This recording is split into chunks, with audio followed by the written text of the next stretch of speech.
हाथ रख के सच्ची बताना, जितने मौलवी को लुटा के गया कभी एक दिन बाप पे भी ऐसे लुटाएं कि नहीं लुटाएं? वाह वाह वाह वाह वाह वाह, बताइए।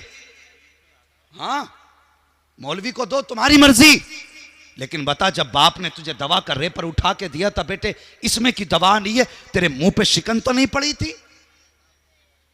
तूने जेब पे हाथ मार के तो नहीं कहा था अब्बा इस हफ्ते हिसाब नहीं है? बेशक।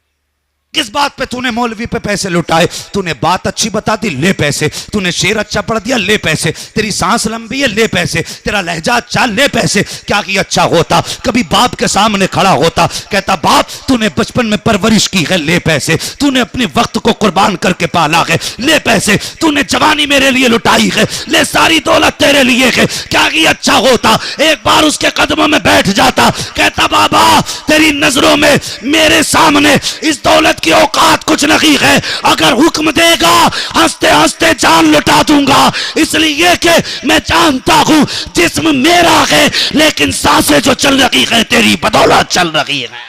नारे तकबीर, नारे रिसालत, मसलके आला हजरत, इस्लाहे माशरा कॉन्फ्रेंस, नारे तकबीर, नारे रिसालत। सच्ची बात है, मुझे पैसे देते रहो, मैं शेर लंबे करता रहूंगा। मुझे पैसे रहो, तकरीर लंबी करता रहूंगा। जहां पैसे नहीं मिले, मजमा बड़ा सूखा है, मजमा बड़ा खुश्क है, ये खुश्क दिखने लग जाता। और सलाम कर उस माँ को, खुदा की कसम तू जिससे मिल के ना गया, तूने जाते जाते जिससे सलाम ना करा, तूने जाते जाते जिससे इजाजत ना ली, लेकिन जिस दिन से तू परदेश गया है, पूछ पड़ोसियों से तेरे बारे में माँ क्या कहती है। कभी ये नहीं कहती मेरे बेटे ने जाते वक्त सलाम नहीं किया था, कभी ये नहीं कहती कि मेरे बेटे ने जाते वक्त मेरी तरफ मुड़ के नहीं देखा था। जब भी कोई पूछता है तेरे बेटे का हाल क्या है, आंख में आंसू भर के कहती मेरा बेटा बड़ा प्यार करता है, मुझे रोज फोन किया करता है, चाहे महीने गुजर जाएं और बेगैरत का एक फोन ना आए फिर भी माँ कहती मेरा बेटा बड़ा प्यार करता है,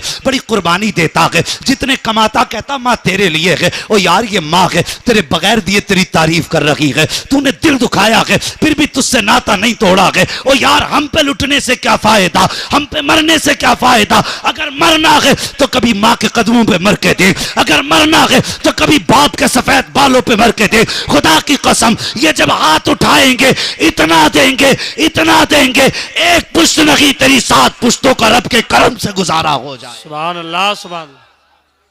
दर्द होता हमें, तकलीफ होती है। कितने माँ बाप कहते हैं मौलवी साहब दुआ कर दो, बेटे ने रोटी देनी बंद कर दी, ओ बेगैरत हया कर, इन्हें न सता। ये तेरी नज़दीक सिर्फ इंसान नहीं है, तेरी जन्नत भी है, तेरी दोज़ख भी है। अगर ये राज़ी है तो तुझसे रब राज़ी है। मेरे हुजूर ने फरमाया अगर तुम्हें पता लगाना हो तुम्हारा बाप तुमसे, तुम्हारा रब तुमसे राज़ी है कि नाराज़, फरमाया सुबह उठ के बाप का चेहरा देख, अगर तेरा बाप तुझसे राज़ी है तो समझ ले पैदा करने वाला खुदा भी तुझसे राज़ी है। इससे बड़ी और कौन सी जमानत मिलेगी? है जिंदगी ऐसे गुजारो। और जवानों ये पैसा ये दौलत 4 दिन की है, जिस दिन आंख बंद हो जाएगी सब खत्म, सब खत्म। ये वारिस जिनके लिए कमाते हैं ना हम, ये इसके बंटवारे पे लड़ेंगे। ये कहेगा अब्बा ने इतना बैंक बैलेंस छोड़ा, इसमें इतना मेरा। वो कहेगा नहीं तू झूठ बोल रहा है, अब्बा ने इतना छोड़ा था, तूने 50 मार दिए। इसको लेकर के गोलियां चलेंगी, सर फूटेंगे, फितने होंगे। और यार अब्बा के मरने के बाद मैंने देखा, मुझे ताज्जुब होता अपनी कौम पे, मैंने देखा 40वें की फाता में जाओ तो जितना बड़ा स्टेज है ना हजरत, इतने लंबे लंबे थाल, मतलब इतने बीच में थाल लगा दिए जाते हैं। क्या मामला भाई? कि अब्बा को बिरयानी भी पसंद थी, आज वो भी बनाई, अब्बा को पान पसंद था वो भी बनाया, अब्बा को रसमलाई पसंद थी वो भी लाया हूँ, और ये बिन मौसम की भिंडी अब्बा को बड़ी पसंद थी, मुझे बरेली की मंडी से मिली है, वहाँ से भिंडी खरीद लाया। मैं एक बात कहता हूँ यार, मरने के बाद तो तूने इतनी ख्याल कर लिया, काश तूने जीते जी अपने बाप की ज़रूरतों का ख्याल किया होता। मौत तो अपने वक्त पे आनी है, लेकिन कभी ज़िंदगी में उनकी पसंद का ख्याल किया होता, तू पलट के आता, काम से आता, परदेश से आता, जहाँ तुझे बीवी की पसंद मालूम है, बच्चे की पसंद मालूम है, ये भी तो मालूम होना चाहिए मेरे बाप को क्या पसंद है। बेशक है, ये तो पता होगा ना बाप को क्या पसंद है। काश छोटी सी थैलिया में वो भी ले आता जो बाप को पसंद है। घर में आता, सलाम करता, बाप की गोद में रख के कहता अब्बा तुम्हें बड़ा शौक है इन चीज़ों का, लो खाओ। खुदा की कसम बाप बड़े खुददार होते हैं, माँ बड़ी खुददार होती है। ये खाते बाद में है, हाथ पहले उठा देते हैं, कहते या अल्लाह मेरे बेटे ने मेरा ख्याल रखा है, अपनी रहमतों पे से इसका इंतज़ाम फरमा दे।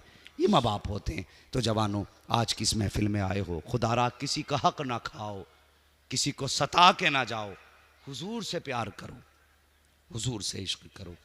अगर कोई हुजूर के खिलाफ जबान खोले और तुम मौजूद हो तो फिर जिंदगी की परवाह ना करो, ये तो जान ही है ना। फिर उससे बेहतर मौत कौन सी होगी जो हुजूर के नाम पे आ जाए। सुभान अल्लाह, सुभान अल्लाह। उससे प्यारी भी कोई मौत हो सकती है? ओ यार, हमारी तो जवानी ही हुजूर के लिए है, हमारी तो जिंदगी हुजूर के लिए है। हम तो मर के भी इसलिए कब्र में जाते हैं मुस्कुराते हुए कि वहां हुजूर का दीदार होगा। तो फिर जीते जी हुजूर के नाम पे अगर जिंदगी लुट गई तो फिर इससे कौन सी बेहतर बात हो सकती है। हुजूर से प्यार करो। आप बड़े अच्छे लोग हो, मुझे उम्मीद है इंशाअल्लाह बाप की इज्जत करेंगे इंशाअल्लाह। गर्दन ना हिलाइए, तालीम का दौर है। वो दौर और था जब लोग कम पढ़े लिखे होते थे और ऐसे कहते थे। अब जबान से बोलो इंशाअल्लाह। इंशाअल्लाह। बाप की इज्जत करेंगे, इंशाअल्लाह। माँ की कदर करेंगे, इंशाअल्लाह। भाइयों के हक अदा करेंगे। इंशाअल्लाह। बात याद आ गई, बता दूं, अभी मेरे हैं 3-4 मिनट, अभी बुरा ना मानिएगा, अभी 3-4 मिनट है। अक्सर होता क्या है, जो बड़े भाई होते हैं वो अपने छोटों पे अपनी जिंदगी खर्च करते हैं। सुनना मेरी बात बहुत गौर से, और ये काम की बात बता रहा हूं ताकि कयामत में गिरफ्तारी ना हो। बड़े भाई ने चूंकि बड़ा था, शादी हो जाती है उनकी, और फिर वो अपनी कमाइयां छोटे भाइयों को खिलाते। अलग समाज नहीं होने देता, नहीं अलग मत होना, तू बड़ा है, छोटों को निभा के चल। कल जैसी छोटे की शादी हुई 10 साल के बाद, 10 साल के बाद निकाह होते ही उसने अपना बंटवारा कर लिया। इधर बड़े भाई की बेटियां जवान, जो 10 साल की बच्ची हो जाए समझ लो जवानी है वो, फिर कितने दिन रह गए जवानी में, तो उसे उस हाल में हमने छोड़ दिया जबकि उसका कोई सहारा नहीं था। जो कमाता रहा छोटे खाते रहे, हाँ, जब वो कमाता रहा छोटे खाते रहे, जब उसके बच्चों पे लगने का वक्त आया सब अलग हो गए। अब्बा ने भी कह दिया नहीं भाई अब अलहदा हो जाओ, सब अपने अपने घर के हो गए। ओ अब्बा तू भी हया कर, अगर बेटे को अल्लाह को हिसाब देना तो तुझे भी अल्लाह को हिसाब देना है। बेशक। हाँ, तेरा अब्बा होना इतना बड़ा रुतबा नहीं है कि तू अपने हिसाब से बच जाएगा। बेटे को इस बात का हिसाब देना है कि तूने बाप की कितनी खिदमत की है, और तुझे यह हिसाब देना है तूने औलाद के साथ कितना बड़ा इंसाफ किया है। बचेगा तू भी नहीं। खुदारा बड़ों के साथ ना इंसाफी ना करो। मैंने जिनके बड़े भाई वीआईपी गाड़ियों में चलते हैं, छोटे भाई वीआईपी गाड़ियां, नौकर चाकर उनके बड़े भाइयों को ठेले लगाते देखा है। और जब उनसे पूछा ना क्या हुआ, तो कहते सारी जिंदगी कमाई मैंने इसकी पढ़ाई पे लगाई थी, आज बच्चियां जवान हो गई, उनका सहारा कुछ नहीं है। वो हया कर, अगर तेरी वजह से कोई भाई रोड पे आ गया ना तो कोई माफ करे तो करे, लेकिन खुदा तुझे माफ नहीं कर सकता है। जो जहां बैठा भी वहीं बैठा रहे। आप लोग बैठे रहें।